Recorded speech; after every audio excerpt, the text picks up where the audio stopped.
Sudah layakkah aku? Matius 27 ayat 57 sampai ayatnya ke-66. Di dalam perasaan yang hancur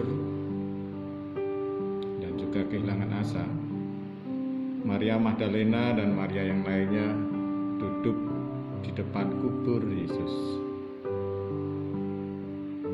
Mata mereka tidak pernah lepas memandang tubuh Yesus yang sudah tidak bernyawa, diturunkan dari atas kayu salib oleh Yusuf Arimatea.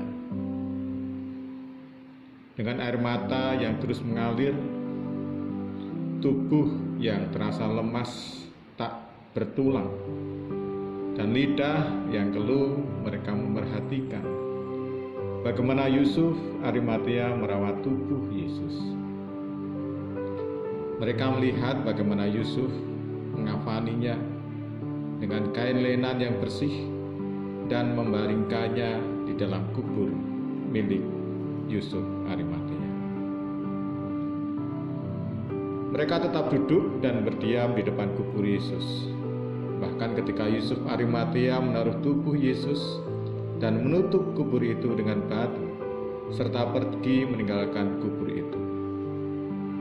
Mereka terdiam duduk di depan kubur itu dengan asa yang lambat laun lenyap seiring malam yang semakin larut. Duduk dalam keheningan tanpa asa. Sedangkan Yesus berada dalam kubur itu seorang diri.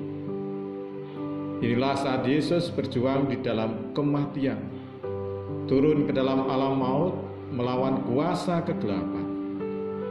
Yesus masuk dan berjuang dalam dunia yang tanpa harapan. Yesus masuk di dalam ruang kosong dengan membawa luka-luka dan penderitaan yang ia tanggung sebagai pengorbanannya atas manusia. Perjuangannya di dalam alam maut adalah harapan yang hadir bagi asa yang hilang dalam kehidupan manusia berdosa. Namun demikian, tidak hanya itu, perjuangan Yesus menghadapi alam maut harus diwarnai kepercayaan diri dari para murid yang menghilang, serta kecemasan dan ketakutan yang nampak pada diri imam-imam kepala dan orang-orang Farisi.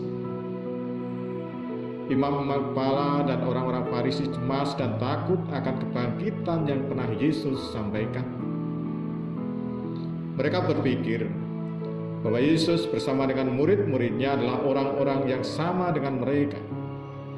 Mereka mengira Yesus akan menggunakan kelicikan dan memutarbalikkan fakta untuk memudarkan dan membiaskan kebenaran. Hal yang sesungguhnya biasa mereka lakukan untuk mendapatkan popularitas dan jabatan serta kuasa.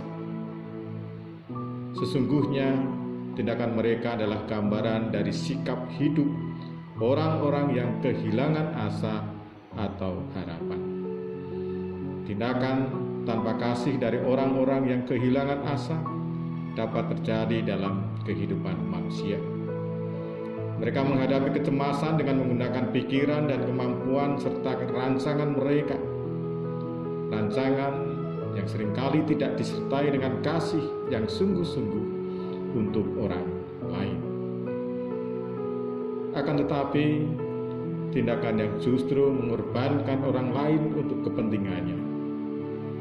Mereka tidak mengandalkan Tuhan dan relasi yang intim dengan Tuhan. Kecemasan dan ketakutan yang hanya bersumber pada kepentingan diri membuat mereka tidak bisa tenang dan menguasai diri. Saudara yang dikasihi Tuhan Yesus, hal ini kita menghayati di dalam Sabtu Sunyi. Perasaan apakah yang kita bawa dalam ibadah ini? Apa yang kita renungkan dalam ibadah ini? Apakah kita bisa merasakan ruang kosong yang di dalamnya Yesus menunjukkan kasih-Nya yang sungguh-sungguh pada kita? Kasih yang membawa perubahan bagi kita, supaya dalam asa yang hilang kita bisa menghadapinya bersama Dia dalam penguasaan diri, ketenangan, dan doa.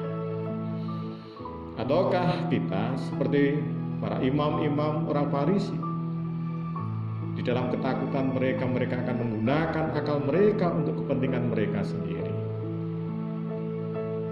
Pilihan ada pada diri kita. Tetapi yang pasti, harapan itu esok akan terjadi di dalam Paskah, kemenangan dan terwujudnya harapan baru di dalam Kristus Yesus. Selamat Sabtu Sunyi, Tuhan memberkati.